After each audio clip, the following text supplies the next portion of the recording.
In this tutorial, our players are going to be having guns, and as you can see, be able to shoot around in the scene. We have two different types of bullets, the green and red for the ones that is the player and for the one that is not. So we're going to be covering all this in this tutorial. If you're interested, stick around and I'll see you after the intro.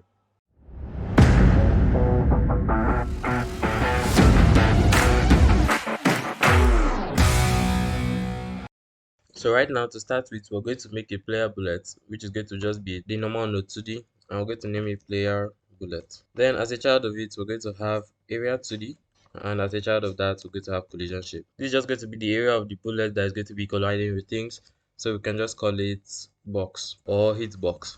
Again, as a child of the root node, we're going to add a sprite, and the sprite, I'm just going to give it the laser texture.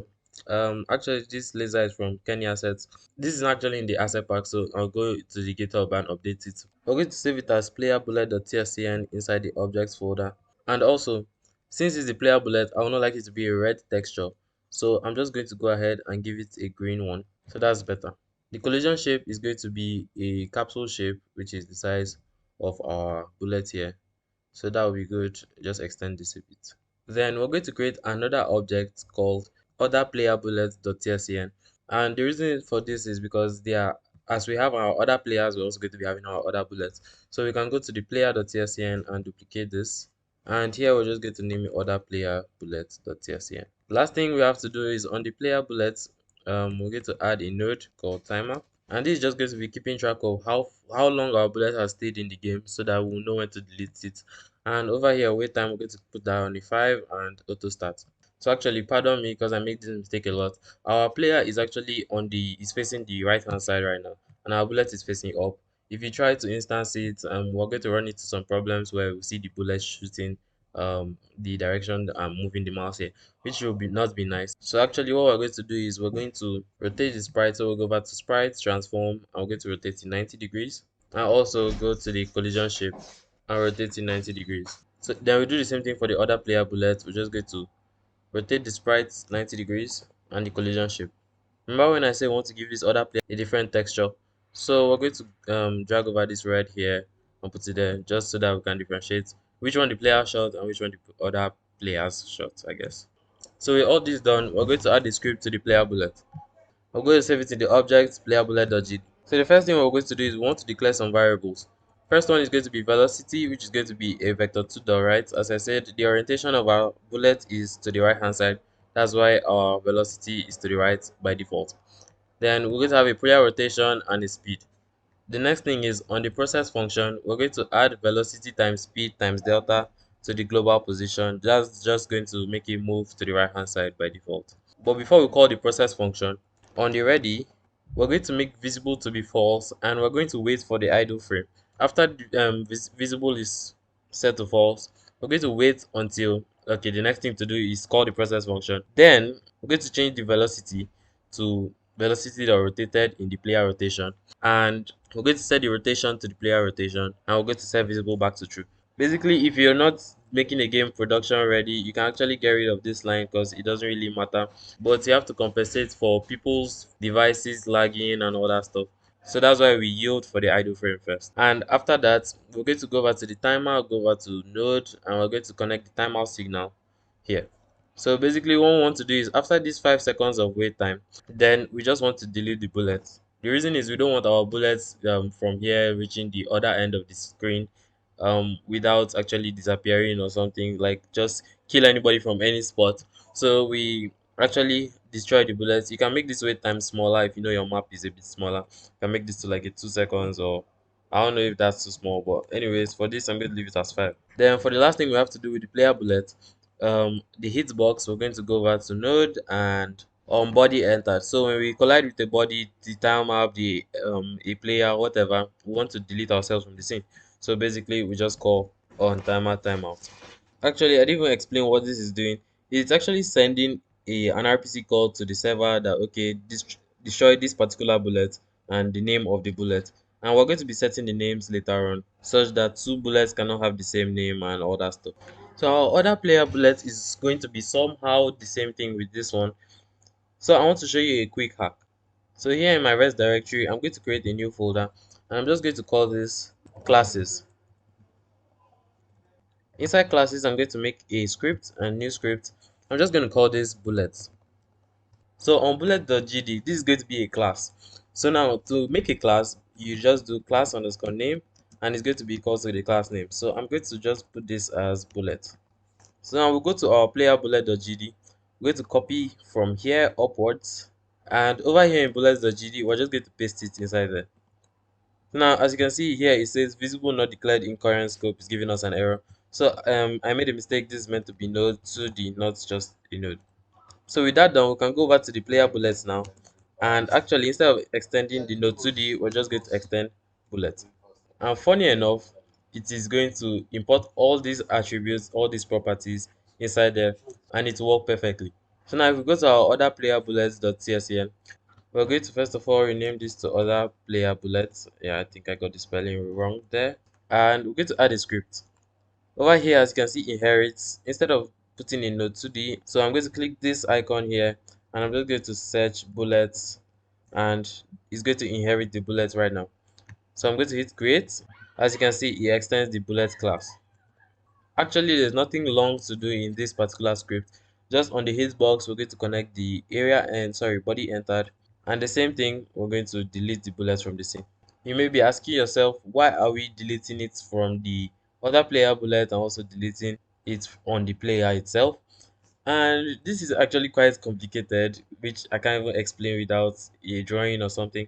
But basically, just know that if somebody's computer or somebody's device is hanging and probably the frame rate is low and all that, it's going to actually affect everybody playing the game, which means bullets will be deleting at points they are not meant to delete and all that stuff. So in order to keep everything kind of in sync, we're going to delete it on both sides here.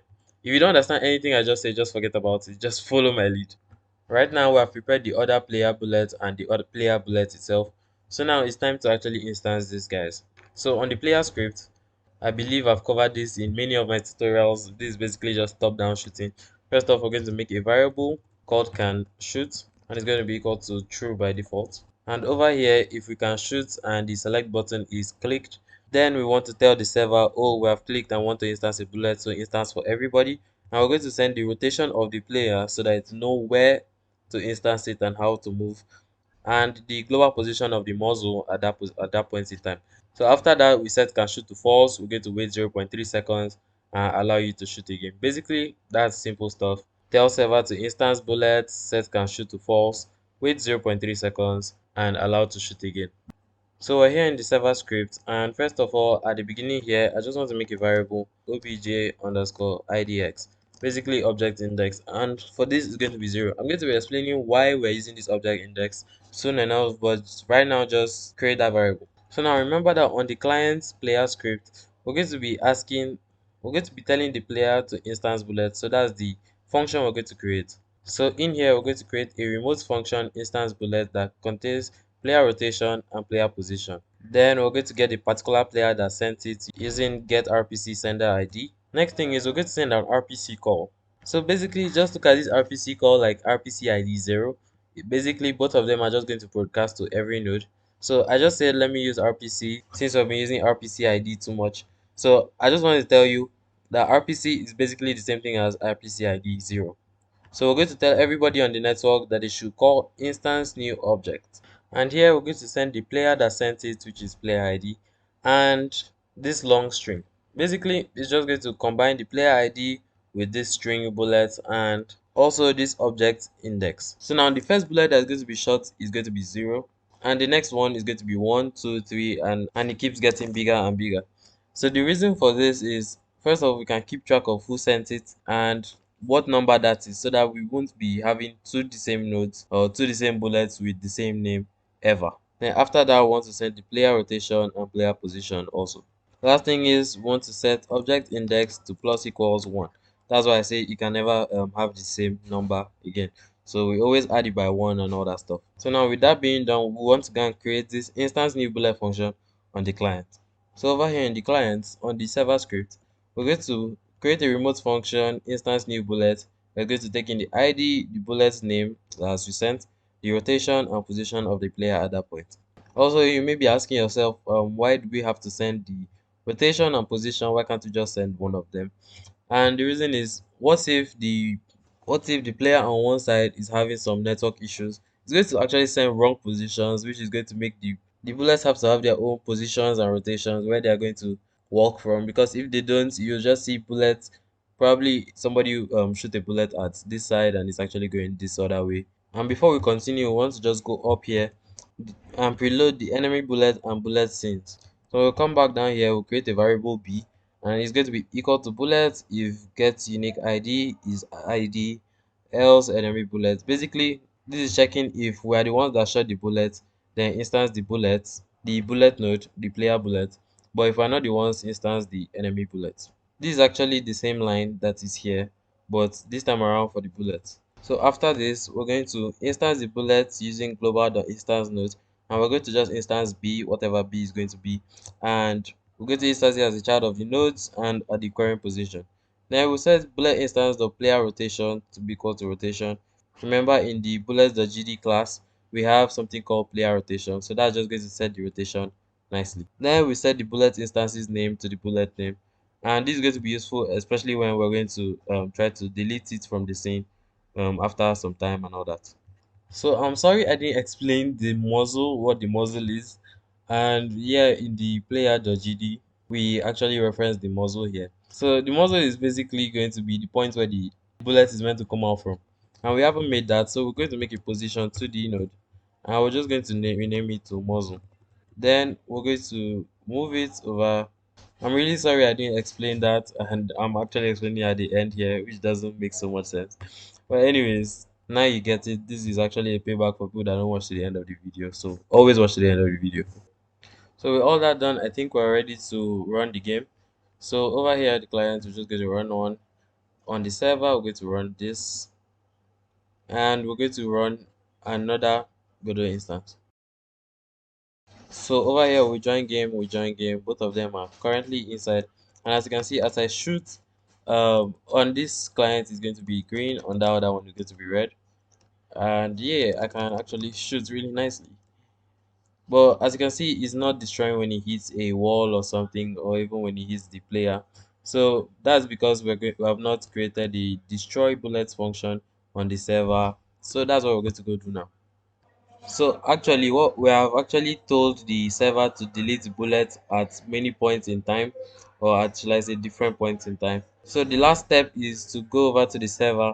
I'm going to add a destroy bullet function, which is going to be a remote function because we're going to be calling it from the client, and it's just going to say delete objects with the bullet name. And remember from the previous tutorials, or I think the last tutorial, we made a delete objects function which takes in an ID, and it checks if the node has that ID, then it will just delete it.